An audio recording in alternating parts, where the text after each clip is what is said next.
that day I live in a dream.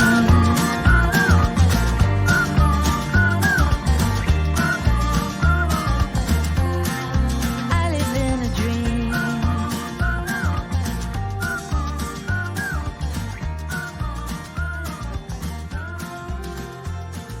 Baby, Welcome to Only Trying to Help, the podcast where we try to help you be helpful to other people. My name is Dr. Kate Watson, and woo, I am inspired today. I have to tell you, friends, some of my best content comes from overhearing people on public transportation. What a gold mine! What a gold mine of relationship insights or sometimes lack thereof. Um, in particular, today I was on the subway in Philadelphia and who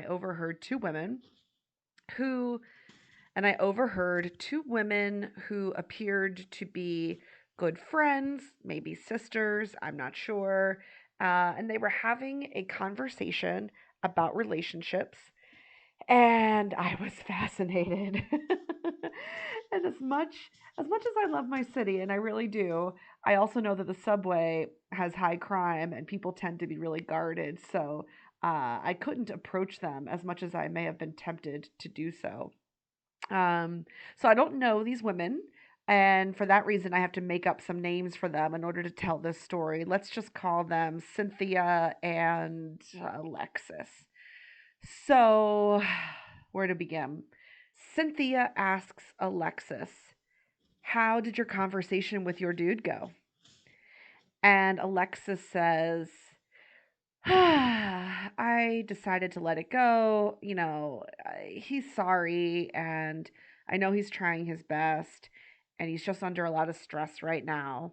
And I figured, let's just leave it in the past. Let's not make a big thing of it." Okay, time out already. Time out on the story. So I don't know what her dude did, right? So I'm just a stranger and I'm just eavesdropping. So I have no clue. It could be anything from he didn't empty the dishwasher to murder. I don't know. But I'm listening and I'm thinking, okay, I'm going to think the best here. I'm going to assume Alexis is smart, savvy, and if she's on the subway with me in Philly, she probably doesn't take shit from anyone, so she's probably doing the right thing. She's forgiving whatever her dude did, and she's brushing that off her shoulders so she can keep it moving with her, fabulousness. Well, Cynthia, the friend, Cynthia wasn't having it. Cynthia had this this super judgy look on her face that I've seen from so many of my friends from time to time. And Cynthia just kind of like spits back. "You're just ignoring red flags, friend. His behavior is showing you who he is, and you just don't want to see it." Ooh, okay. So it was getting good. I'm like leaning in on the subway, and I had to be careful not to miss my stop. Uh, but Alexis got really quiet. And I mean, I guess there are a lot of ways to read that. I can think of at least two. The more optimistic view is, I guess, maybe she's digesting Cynthia's feedback and considering it carefully. But far more likely, she's shutting down because she feels judged and attacked by Cynthia. So some silence kind of hangs in the air, and I'm just like riveted, like, oh shit, what's Alexis gonna do with this? And rather predictably, Cynthia is the one who can't stand the silence and needs to jump in again. And she says, "I'm telling you, you can hope and wish a man to be better, but you're wasting all your hoping and wishing on a man who ain't shit."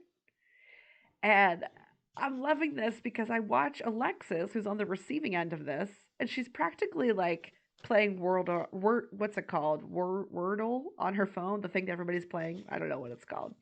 Uh, she's playing games. She's on Facebook. She's not even there. She's not even participating in this conversation. Frankly, I was more in this conversation than Alexis was. So a little more silence hit. Okay.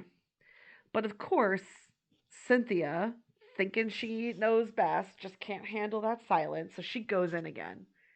You only see the good in him, but you ignore all the problems, and you make up excuses to justify his bullshit.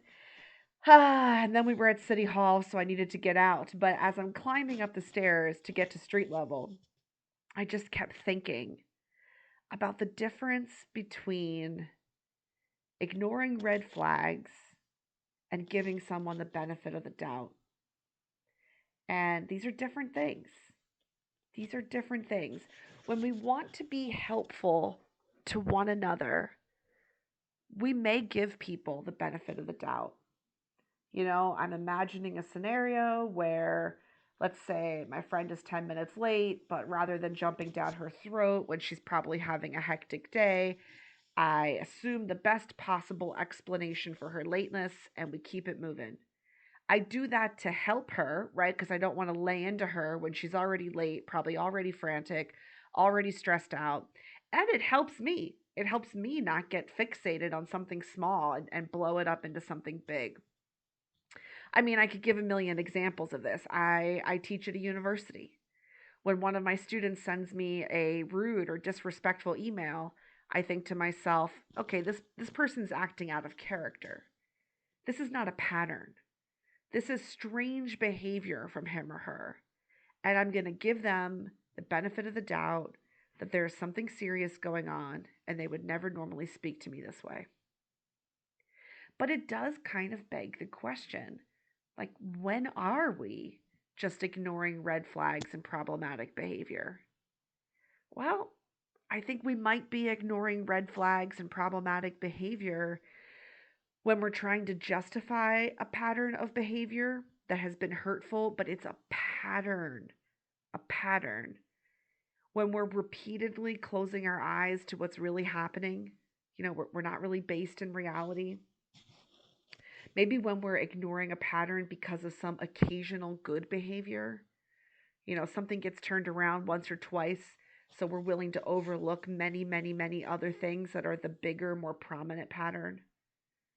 Maybe we're ignoring red flags when the trust that we have in people is based on hope and like wishful thinking, not reality.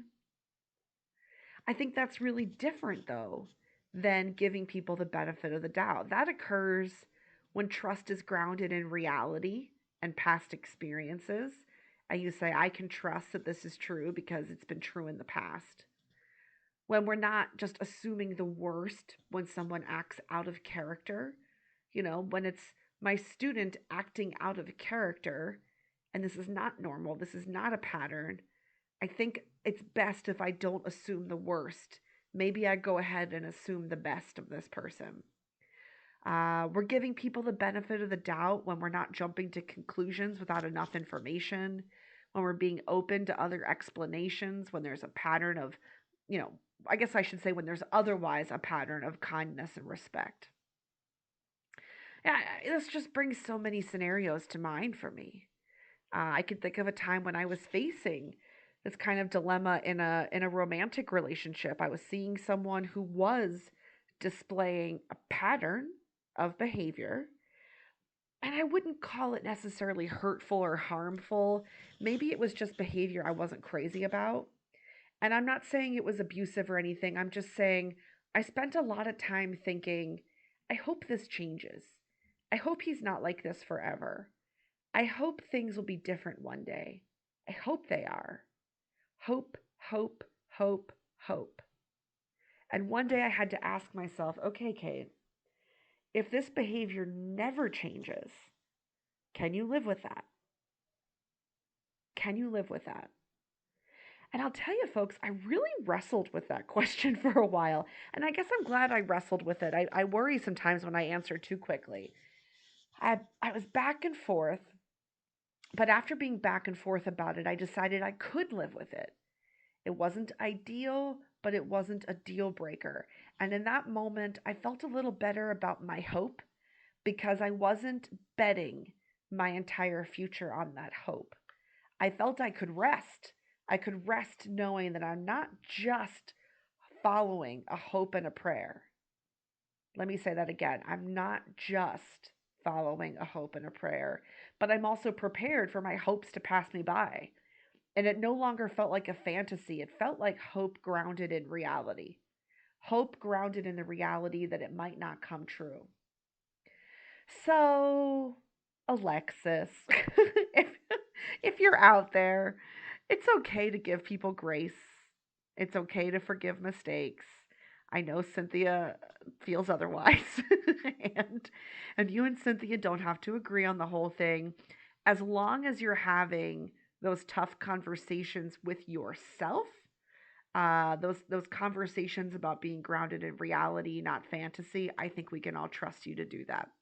Folks listening, ride the subway. It's it's fantastic. Okay, until next time.